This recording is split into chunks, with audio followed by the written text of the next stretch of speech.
and welcome back to my beauty space. It's Lara. Today's video I'm going to be filming a full face, natural, beautiful, summertime, fresh faced makeup look that is perfect if you are someone who only likes cruelty-free makeup. So a shortened version of that is just a full face using cruelty-free makeup, but I like to be extra and dramatic, so there you go. Every product that I use on my face is cruelty-free. I wanted this makeup to look as natural as possible and as fresh as possible and just as nice and feminine as possible, so I really did use specific techniques and little tips and tricks to get this beautiful look right here. If you guys want to see this look, please keep on watching, and of course don't forget to subscribe and become a part of this channel. We just hit 1K, and let me stop babbling and let's get on into this makeup tutorial.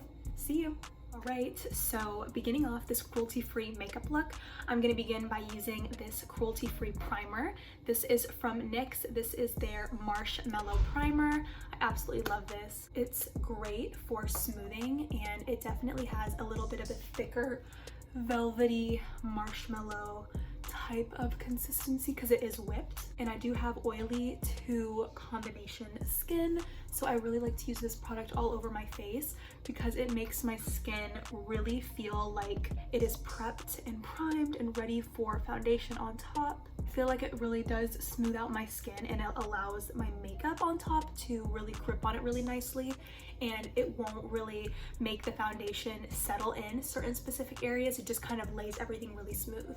Again, that was the NYX Marshmallow Primer. I absolutely love it, and it does smell amazing. Please excuse my janky nails. I'm just waiting for these two to come off. Let me fix my necklace. All right, so the next thing that we're gonna do is we are going to jump into foundation. For my foundation today, I'm gonna be using a mixture of these two products that I have already reviewed on my channel. This is the CoverGirl Clean Fresh Skin Milk, and then this is the CoverGirl Clean Fresh Pressed Powder. And in the Skin Milk, I'm in the shade Medium Tan, and then in this powder, I'm in the shade Medium. I absolutely love these. I do prefer the powder over the Skin Milk because I feel like this is just such light coverage, and this one has a little bit more coverage to it, but I do love both. When I filmed my first impressions of the CoverGirl Clean Fresh products, these two right here, I was actually really like blown away at how well they worked on me. So I just take one little pump, and it's very liquidy, very thin, as you can see. And even though it looks like I'm applying a lot, I'm really not, because this product is very light, and it's very thin. It's perfect for young girls who really want to start experimenting with makeup. It does smell like coconut, by the way, which is a plus for me. I just like to spread it out as far as I can because it's really light coverage. This is not like a full coverage or even a medium coverage foundation. As you guys can see, I had some acne scars right here, and it's not covering them up 100%, which I'm okay with because I knew this is a very light, natural foundation. And see, the rest of it just kind of sunk into my hands very easily. It does sink really nicely into the skin with the nice natural coverage that it has, and I like it, and that's why I chose it for today's look, because I didn't want anything heavy. I didn't want heavy makeup. I just wanted more of a natural, effortless type of vibe today, which is why, ooh, little brush hair came off, which is why I wanted to go for a more natural foundation. And this brush, by the way, is a MAC brush. I know no one asked, but this is the MAC Mariah Carey brush. I forgot that I had it in my collection, and I just started whipping it out, and I really like it. It's like a flat top kabuki brush. I don't know if you guys can tell, but I really love this brush. All right, I'm back with my Eco Tools beauty sponge, and what I'm gonna do is, since I already went in and I blended my foundation with a brush, it will look a little bit cakey if I blend it with only a brush, which is why I always like to go in with any type of beauty sponge that is damp. Of course, it has to be damp, it can't be dry. I take it and I bounce it all over my face where I apply the foundation, just to pick up any excess product that is sitting on my face, because again, I do want this to be very natural and like a skin type finish. I don't want it to look cakey, and I don't want it to look like I'm wearing any makeup. I hate whenever my baby hairs are just like out there, like, no, get back in your place. Okay, so as you can see, my skin is looking very natural. Like I said, it's not a complete full coverage type of foundation. Now for concealer, I'm going to go in with the cruelty-free Rare Beauty makeup line. Specifically, I'm going to be using their Radiant is it the Radiant Concealer? It's just their Rare Beauty Concealer. And this is a cruelty-free product. I absolutely adore this on days where I really like natural makeup, where I don't want a full face heavy makeup. And especially when I don't want to set my concealer with a powder, I feel like it works the best whenever you don't set it. So I really, really enjoy this. And that's why I'm going to be using it today. In this concealer, I'm in the shade 310W, and I'm going to take just a little bit and I'm going to just put it on my under eyes like that, and then very lightly on the corner of my eye because I want to lift my eyes. I want to look awake. As you guys can see, I do have a bit of dark circles happening underneath of my eyes. I sleep really late these days and I don't know why, but I'm trying to fix that. Also by drinking water. All right, now to blend out my concealer, I'm going in with this Morphe brush. This is a discontinued brush from their gunmetal line. I'm so sorry you guys, but if you have it, then you know that this brush is like thebomb.com.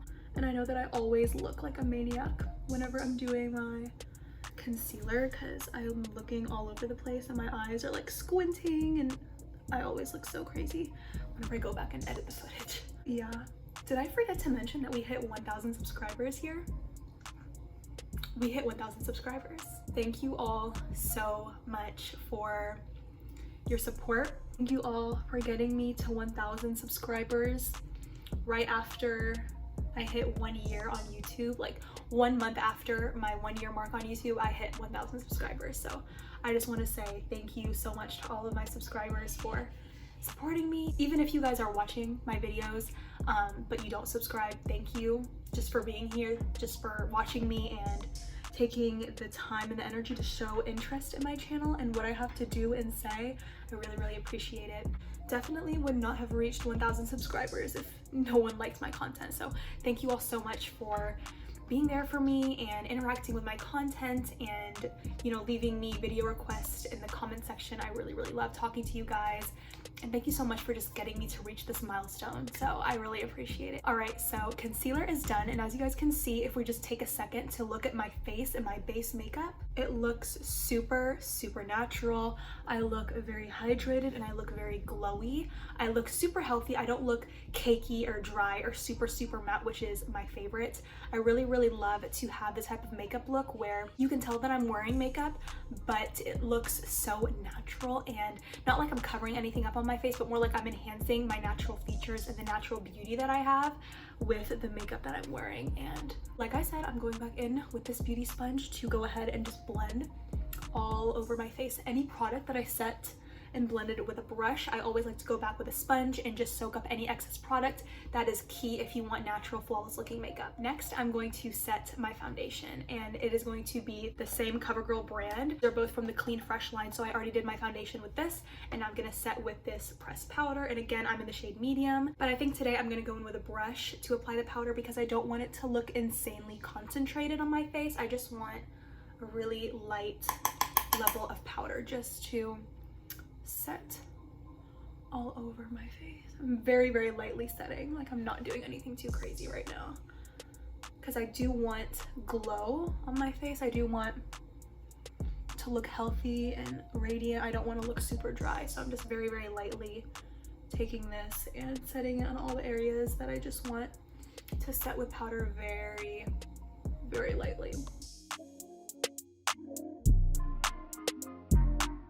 Alright, and there we go. So what I'm gonna do is I'm gonna take this ColourPop eyeshadow in the shade Summerside, and I'm gonna take this little angled eyeshadow brush or eyeliner brush, and what I do is I like to stipple it, and I'm just gonna give myself a very, very light little wing. My eye makeup just looks like it's taken to the next level by just such a small, easy step that I do, which is exactly what I'm showing you guys right now.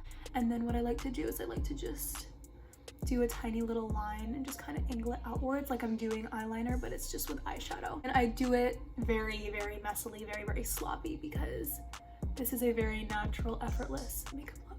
Super easy to do this too if you want your makeup to have like a little spice and a little extra flavor to it.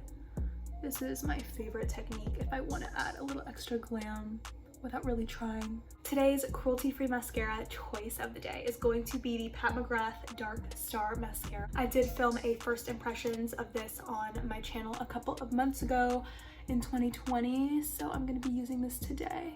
Just look at that. So natural and effortless. Whenever I do my mascara, I don't know if you guys notice, but I just kind of like blink into my mascara and I do it from root to tip. I don't wiggle my mascara. I feel like I used to do that a couple of years ago, but not anymore.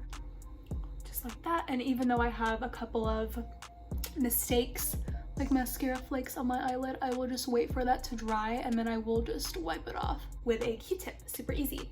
So this is the Pat McGrath mascara. It makes my eyes look so awake. I feel like my makeup looks so beautiful just because of this mascara. Like, look at how amazing my eyelashes look, you guys. I love this mascara and I haven't used it in a couple of months, so I should start using it again. Now it's time for blush. For my blush, I'm going in with my all-time favorite blush palette ever. This is the BH Cosmetics Bellini blush palette. And this is what she looks like. It's so beautiful. It's like literally my all-time favorite, even though I don't use this color at all because it's a little too light for me. I use every other color here and I just adore it. I'm gonna use the Morphe E4 to blend out my blush. And what colors should I go for today, you guys? I usually use Life's a Peach and Peachy Keen. I just mix those together. Yeah, I think I'm gonna do that. I'm gonna take just a little bit and I always like to dust off the excess. And I like to keep it pretty high on my cheeks whenever I do my blush. I like to be very careful because blush can easily ruin your look if you put a little bit too much on. Just like that. I feel like that's like a good area. And I really like to work with my blush in super, super light layers. So that way I can build it up exactly like I want. Yeah, perfect, perfect, perfect. And next I'm gonna go into the shade Peachy Keen, just a light amount because I want just a little bit of pink. And then I like to take whatever's left and just go on my nose, on the sides of my nose, on top of my nose. It really does not matter. I just like to have that little sunburn, sun-kissed effect because I always look so much prettier whenever I have blush on my nose. I can't explain it. I don't know why. I just think it makes me look really girly and really feminine and really pretty and alive. So that's why I like to do that just a little bit. Let me stop now before I get carried away. And then now that my mascara is dry, I'm gonna take my Q-tip and just very, very lightly, I'm gonna look down and just wipe. Just to make sure that no foundation got on my eyelids because I purposely don't want any coverage on my eyelids. Because it looks like I'm wearing natural eyeshadow, I like to take my Q-tip and just kind of go all over my lid and make sure that there is absolutely no foundation up there. Super easy, just like that. And for lips, I'm going in with my Bare Minerals Mantra lipstick. I absolutely love this, and Bare Minerals, I'm pretty sure this lipstick is also cruelty free, so I just like to dab a little on my lips. Just like that, enough so that way you can tell that I'm wearing lipstick, but it doesn't look like it's overwhelming my face and it doesn't look like I went in too hard. So this is overall the finished look. All the products that I use on my face today are all 100% cruelty free. So if you are someone who only uses makeup from cruelty free brands, please take notes on this video. And of course, I will leave every product that I use down below in my description box. So go check it out. And I will also leave links so you can easily check out the products. Thank you all so much for watching. I so appreciate you watching here and being here till the end. Again, thank you so much for helping me hit 1,000 subscribers. I'm so excited to hit this milestone. Yeah, I don't have anything left to say. I really hope that you guys enjoyed my everyday makeup look using cruelty-free products. And until next time, I will see you guys super, super soon in my next video. Bye guys.